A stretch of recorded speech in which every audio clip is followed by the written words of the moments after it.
Odie Close, Gordon Vale. I remember many years ago, my mum was actually involved in something here in Queensland in relation to the medical profession. And the issue was that the very best people that were getting through to being doctors were the people that were the most intelligent. And so you had to work really hard at school to become a doctor. But the big question was the doctor, the super intelligent doctor, were they the right person for patients? Did they have the right type of bedside manner? Just because they were very intelligent and very good at their studies, did it mean that they, basically became a good doctor? And I guess there were some real concerns raised about some of those matters in the research that my own mother was involved in many years ago. And people who perform well in intelligence tests used as a selection tool by employers and recruitment agencies are not always the best job candidates, according to groundbreaking University of Sydney Business School research, which is using neuroscience to improve workplace management. Joining me online this morning to find out a little bit more about this very interesting subject, it's Dr. Stefan Volk. Good morning, Stefan. How are you today? Good morning. Thanks for having me. Nice to have you along. And look, this was many years ago, but you might have heard about my intro there just in relation to looking about how we're getting the right people to get the jobs. And your straight intelligence was not always the best indicator. And I guess that's the bottom line. That's the crux in relation to the research that you're doing. Tell me a little bit more about the background in relation to it and how you've come about getting involved in the research that you're currently involved in. Yes. So as you said, what we do in our research in general is we apply neuroscience to problems in the business world, in particular in a management context. And in this particular case, we looked at neuroscience research about intelligence to better understand how we can better conceptualize and measure intelligence in the workplace. And neuroscience shows us that there is a specific brain system underlying the level of intelligence that we can realize. That is the so-called working memory system, which is an information storage system. And this information storage system has a limited capacity, and it is very prone to being depleted by multiple cognitive demands. That means when we're engaging in multiple activities, the classic multitasking, the capacity of this brain system is reduced. So you're basically saying that people who, I guess, have that approach, they're very, very good at doing one thing, but if they have to do multiple things at one time, then things start to fall apart. Is that basically what you're saying? Yeah, when you look at intelligence from this working memory perspective, it becomes clear that there are two types of intelligence. On the one hand, what we call intelligence capacity, that is the maximum level of intelligence you can achieve in ideal settings. And ideal settings are settings in which you can focus all your cognitive resources on the task, on the intelligence test.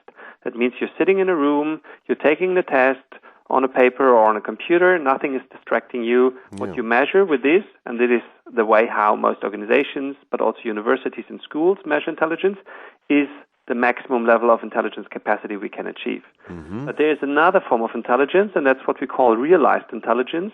And that is the level of intelligence you can achieve when you have to engage in multitasking, when you're dealing with multiple cognitive demands. Obviously, realized intelligence is always lower than intelligence capacity. Yeah. But the interesting thing about this is that those people who typically perform best in terms of intelligence capacity, that is, those people who perform best in classic intelligence tests, are not normally the same people who perform best in terms of realized intelligence. That is, those people who can translate their intelligence into real-world settings. Yeah, that's really quite groundbreaking, because I guess it's one of those type of things. I mean, they always make the joke about boys just not being able to multitask; they can't do two things at once. But in the modern era and in the modern workplace, that multitasking has become an essential part of any employee's day-to-day activities. It depends very much on what kind of task the person you're selecting has to perform. Yeah. So there's nothing wrong about measuring intelligence capacity and selecting people with a high level of intelligence capacity. So for positions in restricted environments, such as researchers, for example, who work in a laboratory and can focus completely on a certain task, you may want to look at intelligence capacity and use classic intelligence tests. But for many work-related settings, in which people have to multitask, and in most, obviously, managerial positions, people have to engage in extensive multitasking, you're more interested in realized intelligence. So somebody who might be a genius, very smart with a very high level of intelligence capacity, who, however, breaks down under stress, is not the person you want for such a task. Yeah, sure. And for those types of tasks, you need to use other forms of tests, which we are proposing in our research. And look, I know you're talking about this research specifically as it is applied to the workplace, but I mean, when you're finishing school, if in your last couple of years of school, couldn't some of this information and some of this research that you've been working on, could it also be transposed into a school setting to basically, because I mean, I understand with schooling, basically, children are graded on the straight intelligence as such, not the realised intelligence. Is there some options there for schooling in the long term? So we don't do specific research on how schools teach students, but what we can say is that schools should, in their assessment forms, not only focus on this intelligence capacity, but they should also test realized intelligence.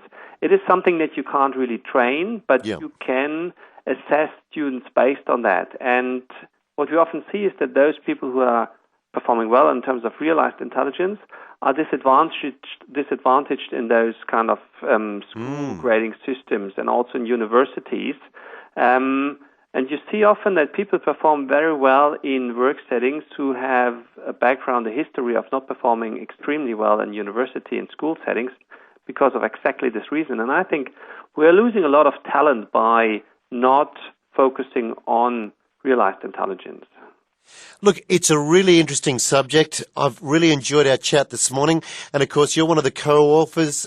There's you, Dr. Volk, and also co-authors William Becker and MK Ward. Very, very intelligent and also very interesting type of research as well. Enjoyed our discussion this morning, so thank you so much for your time and all the best with the research and where it goes to in the future. Thanks a lot.